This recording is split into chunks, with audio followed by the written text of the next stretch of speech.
شهر رمضان الذي أنزل فيه القرآن هدى للناس وبينات من الهدى والفرقان. أعوذ بالله من الشيطان الرجيم. بسم الله الرحمن الرحيم. شهر رمضان الذي أنزل فيه القرآن هدى للناس وبينات من الهدى والفرقان. سورہ حجرات کی تلاوت کرنے اور سورہ حجرات کے ان آیتوں کی مختصر توضیح کرنے کی کوشش کر رہا ہوں۔ سورہ حجرات کی فضیلت بیان کرنے کے بعد اب ہم اس سورہ کی پہلی آیت اور اس میں موجود نکات بیان کرنے کی کوشش کریں گے۔ بسم اللہ الرحمن الرحیم۔ یا ایہا الذین آمنوا لا تقدموا بین یدی اللہ ورسولہ واتقوا اللہ ان اللہ سمیع علیم۔ اس آیہ مبارکہ میں خداوند متعال ایمان لانے والوں سے مخاطب ہو کر فرما رہا ہے، اے ایمان لانے والوں، خبردار، خدا اور رسول خدا کے سامنے اپنی بات کو آگے نہ بڑھاؤ اور تقوی الہی اختیار کرو، اور بے شک خداوند متعال سننے والا ہے، ہر بات کو سننے والا ہے اور ہر بات کو جاننے والا ہے۔ شان نزول اس آیے مبارکہ کے بارے میں کہ کب نازل ہوا، اس کے بارے میں دو شان نزول بیان ہوئے ہیں۔ کہتے ہیں کہ جب پیغمبر خدا صلی اللہ علیہ وآلہ وسلم مدینے سے باہر خیبر کی طرف جانا چاہ رہے تھے تو اس وقت آپ مدینے میں اپنا ایک نائب چھوڑنے کے لیے کسی کو انتخاب کرتے ہیں، تو اتنے میں خلیفہ دوم اس شخص کی نفی کرتا ہے جسے رسول خدا نے بعنوان نائب اپنا نائب بنانا چاہ رہے تھے مدینے میں۔ تو اس وقت خلیفہ دوم نے جب اس شخص کی پیغمبر خدا کی پیشنہاد کو رد کرنا چاہا اور اپنی طرف سے کسی ایک اور شخص کا انتخاب کیا، اس وقت یہ آیت نازل ہو گئی کہ رسول خدا اور خدا اور رسول کے سامنے ہرگز اپنی بات کو آگے نہ بڑھاؤ۔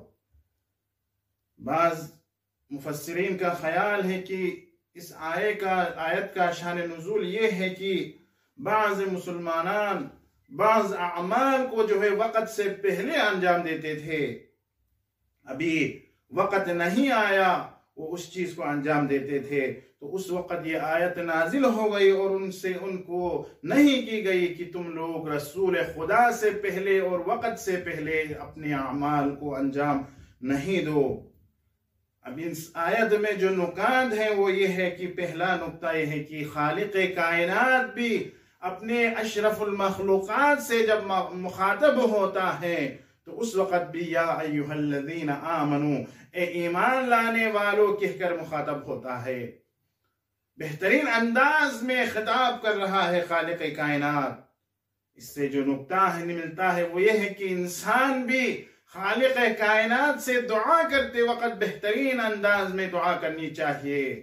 انسان کا اپنے دوسرے بھائی اور دوسرے انسانوں کے ساتھ جب وہ اس کو پکارتا ہے تو بہترین القاب کے ذریعے سے، بہترین یعنی رفتار کے ذریعے سے، گفتار کے ذریعے سے ایک دوسرے سے مخاطب ہونا چاہیے۔ اور جو دوسرا نکتہ ہے وہ یہ ہے کہ جب ایک رہبر ہو، ایک ہادی ہو، ایک لیڈر ہو، اور وہ لیڈر اور ہادی بھی خالق کائنات کی طرف سے چنا ہوا ہو، انتخاب ہو چکا ہو، تو اس وقت اپنے رہبر اور ہادی سے ہرگز آگے نہیں بڑھنا چاہیے۔ ہر کام میں جلدی نہیں کرنا چاہیے، اپنے ہادی اور رہبر کے مطیع رہنا چاہیے۔ اب چند نمونے کی خدا اور خدا کے رسول سے آگے بڑھنے کی، وہ یہ ہے کہ عید قربانی سے پہلے کچھ مسلمان جلدی سے رسول خدا نے ابھی عید قربان کا اعلان ہی نہیں کیا، جلدی سے جا کر وہ قربانی کرتے تھے۔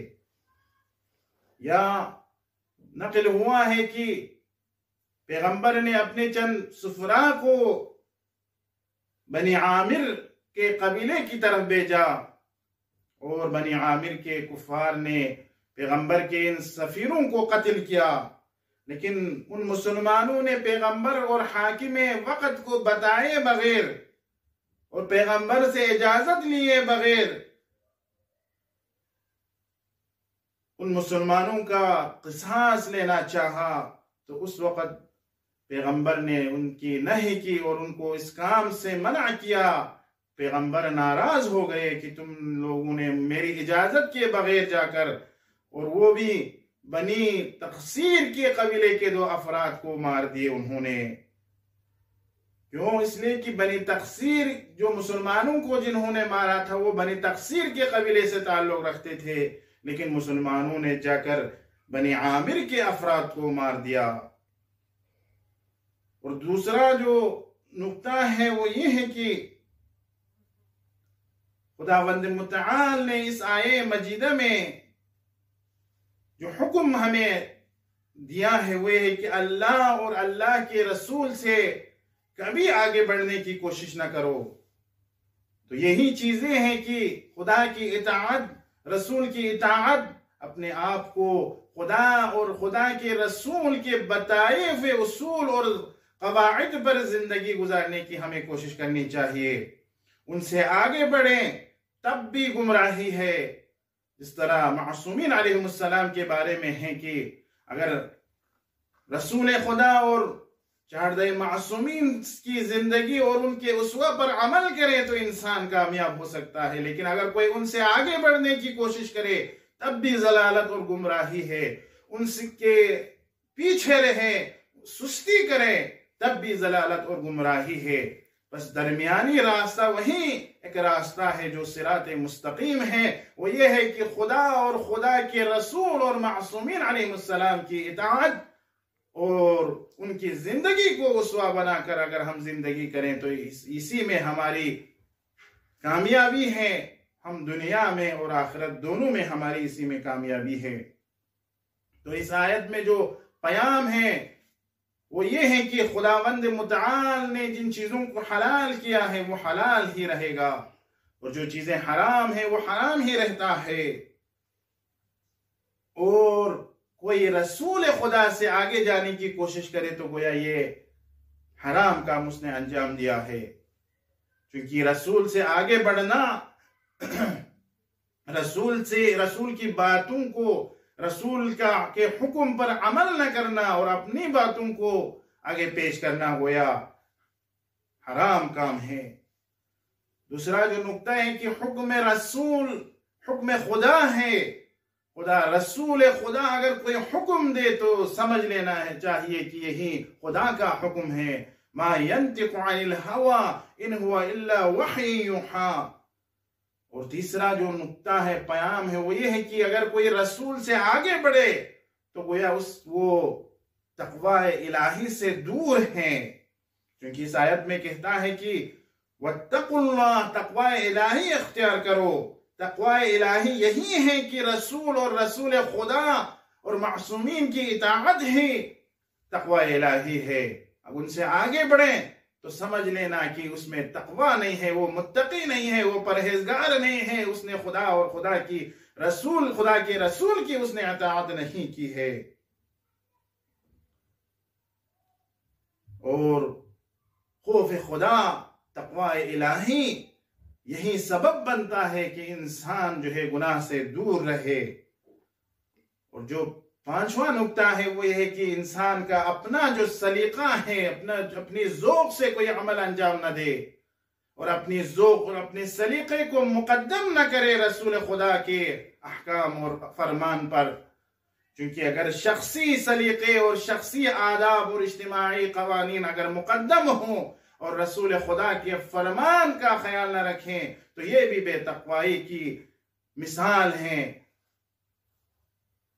اور یہ بھی اس آیت کے زمرے میں آتا ہے کہ رسول خدا سے آگے بڑھنے کی، رسول خدا کے سامنے اپنے باتوں کو مقدم کرنے کی۔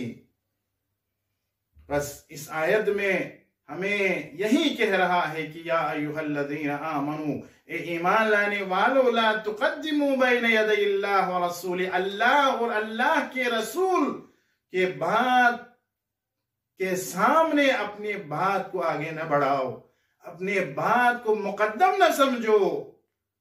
واتقوا اللہ، اور تقوی الہی اختیار کرو۔ اگر کوئی متقی اور پرہیزگار اور خوف خدا اگر کسی کے دل میں ہو تو وہ کبھی ایسا کام نہیں کرے گا۔ وہ رسول خدا کے فرمان کے سامنے سر بسجود ہوں گے، خدا کے سامنے، خدا کے فرمان کے سامنے، قرآن کے فرمان کے سامنے سر بسجود ہوں گے۔ ان اللہ سمیع علیم، خداوند متعال سننے والا بھی ہے، جاننے والا بھی ہے۔ الم یعلم بان اللہ یرا، ہر وہ کام، ہر اس راز اور ہر اس چیز سے خدا باخبر ہے۔ دعا کرتے ہیں پاک پروردگارا اس ماہ مبارک میں ہمیں قرآن سمجھنے، سمجھانے اور اس پر عمل کرنے کی توفیق عطا فرما۔ والسلام علیکم ورحمۃ اللہ وبرکاتہ۔